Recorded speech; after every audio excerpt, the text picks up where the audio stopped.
Hey, my name's Jason Nicholson. Welcome to my YouTube channel. In this video, I want to talk about house asking prices. They've just hit record highs. They've done that 5 months in a row now.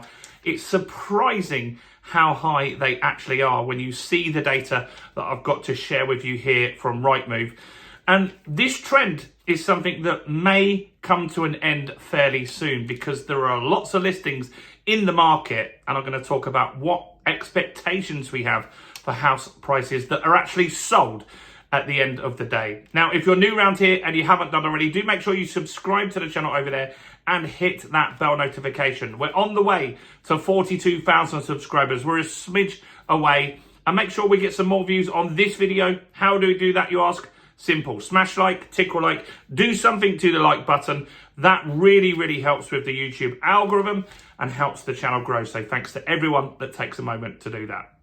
So the comments are going to be wild on this one. I did a video the other day where I talked about Rightmove, another set of data they talked about, where they talked about listings are at a real growth period at the moment. There are a lot more listings at the moment. It's around 14 to 16% more listings at the moment. And there aren't buyers to match up with that on the other side. And that's true.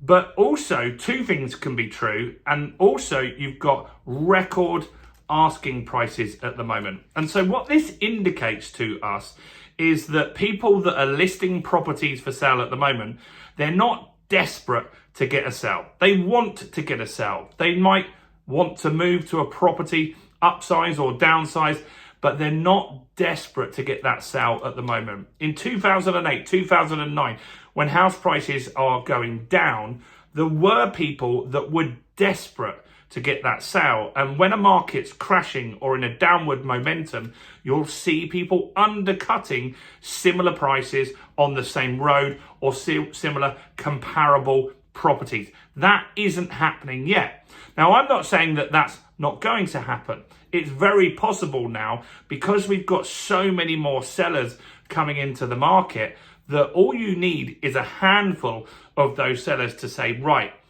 my property's on for 325 grand, as is everybody else in my surrounding area that is a comparable property.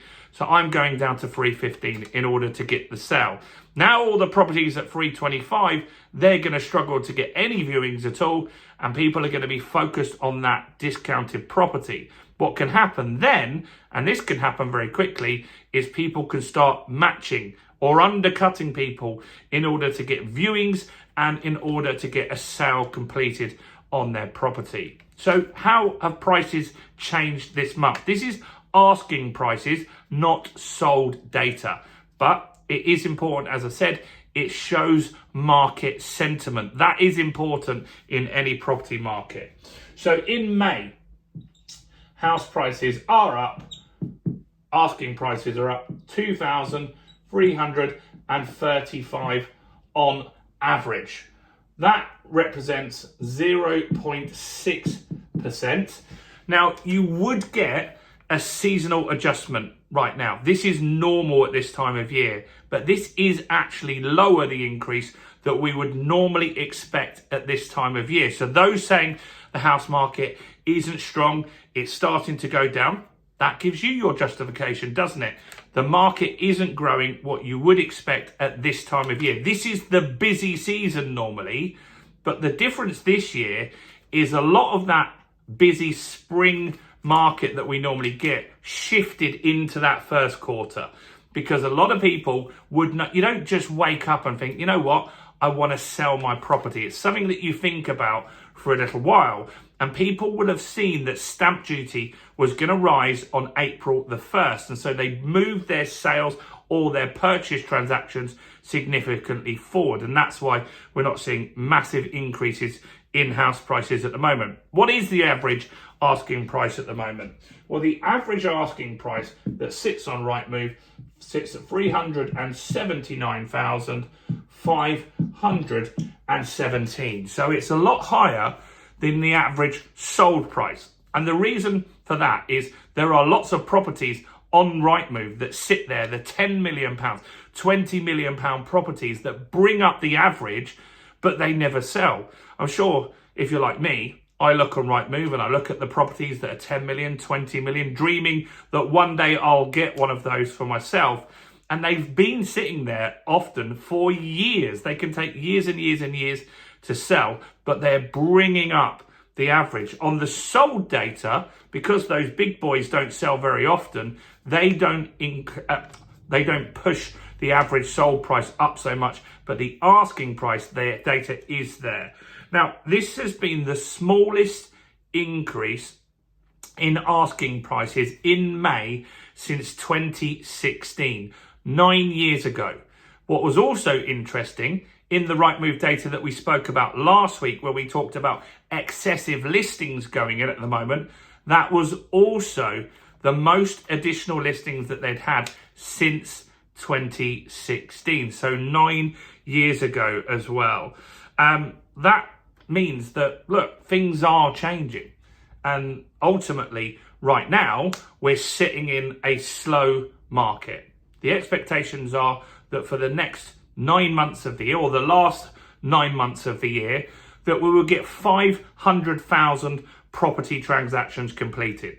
That's a lot, or it seems a lot, when you consider, though, that we had 500,000 completed in the first quarter.